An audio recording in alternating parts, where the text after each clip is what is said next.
Assalamualaikum warahmatullahi wabarakatuh.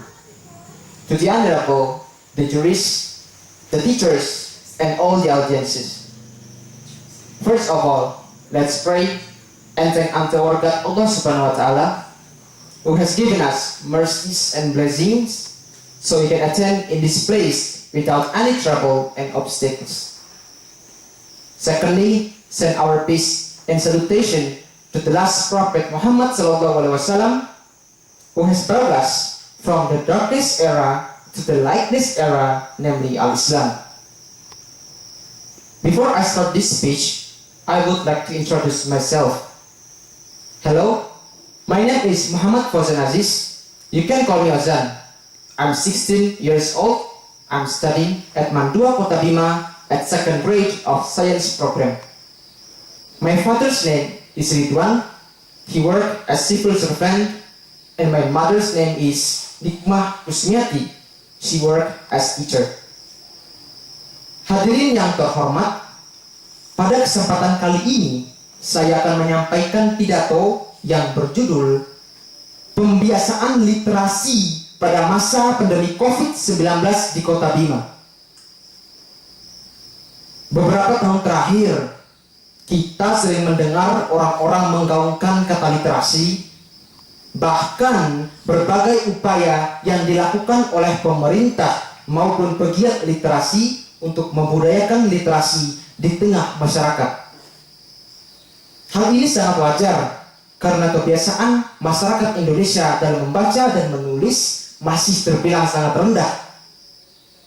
Tak usah jauh menelisik pada masyarakat Eropa seperti Inggris, Prancis, Jerman, atau bahkan di Amerika. Di kawasan Asia Tenggara saja, kebiasaan membaca dan menulis juga terbilang rendah. Menurut data PISA atau Program for International Student Assessment tahun 2019, minat baca masyarakat Indonesia berada di peringkat 72 dari 77 negara.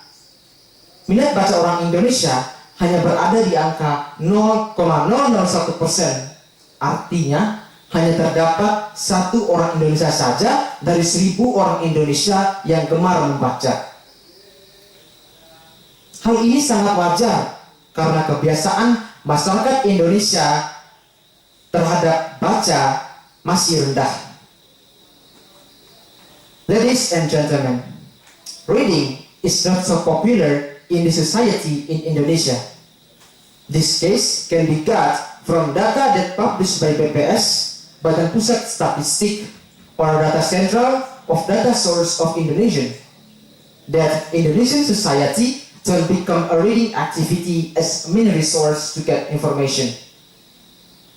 In coronavirus condition, most of the society choose watching television or listening to the radio than reading a book. On the other hand, the society in Indonesia prefer reading something in media sosial like SMS, Facebook, Twitter, and any other than reading from a book.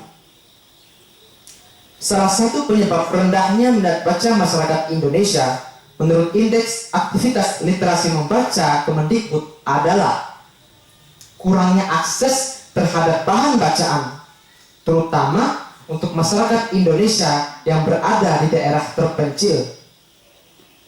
Keterbatasan akses ini yang membuat 4 dari 34 provinsi di Indonesia, terutama di Indonesia bagian timur, memiliki tingkat literasi terendah, yaitu Papua, Sulawesi Barat, Nusa Tenggara Timur, dan juga Nusa Tenggara Barat.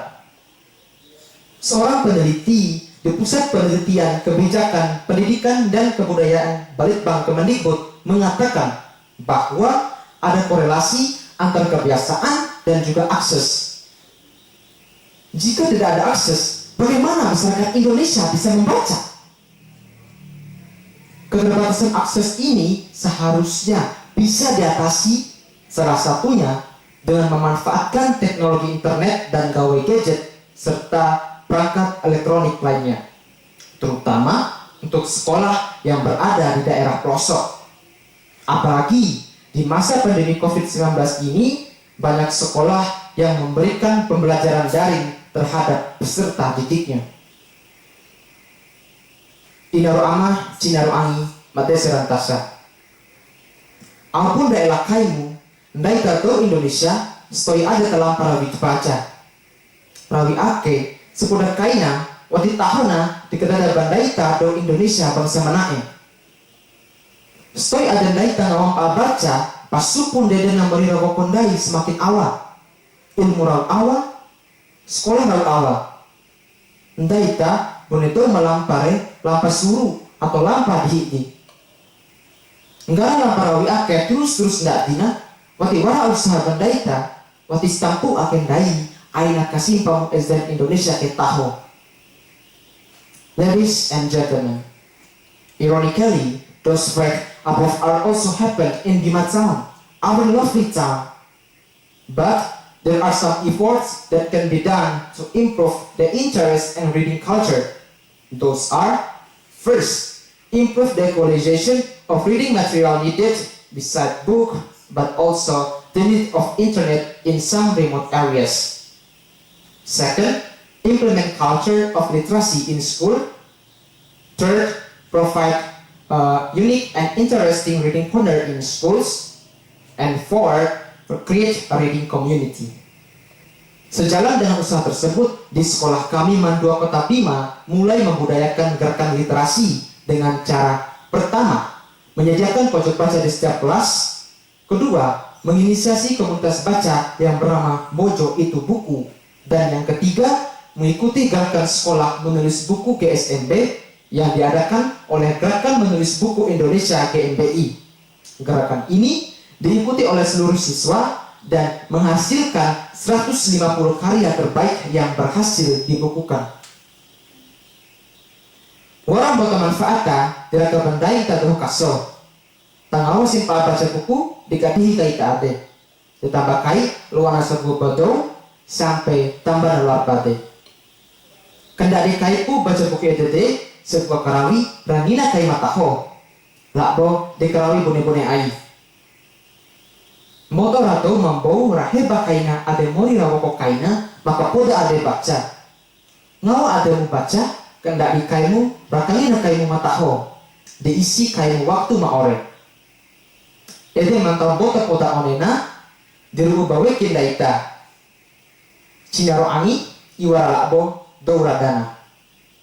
Selain menambah wawasan dengan banyak membaca buku, maka kita juga akan mempunyai banyak inspirasi, imajinasi, dan juga cita-cita sehingga kita ingin mewujudkannya. Seperti yang dilakukan oleh pengusaha-pengusaha muda yang bergerak di bidang wirausaha, khususnya di Kota Bima yang bernama Julhaidin atau biasa dikenal dengan nama Rangga Babuju, yang pada akhir tahun 2020 lalu beliau menjadi Direktur Perumda Bima Aneka di Kota Bima yang mengelola usaha milik pemerintah dan juga pemilik kedai kopi Redstone dari produk Babuju Mandiri yang sudah terkenal itu. Setelah itu, ada Yayat Chandra Utama yang membuka usaha kulinernya di Foodbox, dan ada pula putra daerah Bima yang mendirikan perpustakaan di kawasan Ule.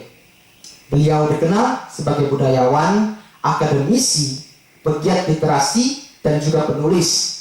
Beliau adalah Dr. Abdul Wahid MPD atau biasa dikenal dengan nama Abdul Wahid, pendiri Kalukuma and Library Educate cabang dari Mataram. Mereka adalah contoh generasi muda Bima yang sukses karena pembiasaan literasinya. Hadirin yang terhormat, dengan upaya ini diharapkan budaya membaca masyarakat Indonesia semakin tinggi. Terutama kita sebagai generasi muda harus lebih sadar untuk membudayakan literasi membaca agar harapan pemerintah dalam mencerdaskan anak bangsa khususnya di Kota Bima dapat terwujud. Ayo membaca demi masa depanmu. Demikian yang dapat saya sampaikan. Terima kasih atas perhatiannya. Wassalamualaikum warahmatullahi wabarakatuh.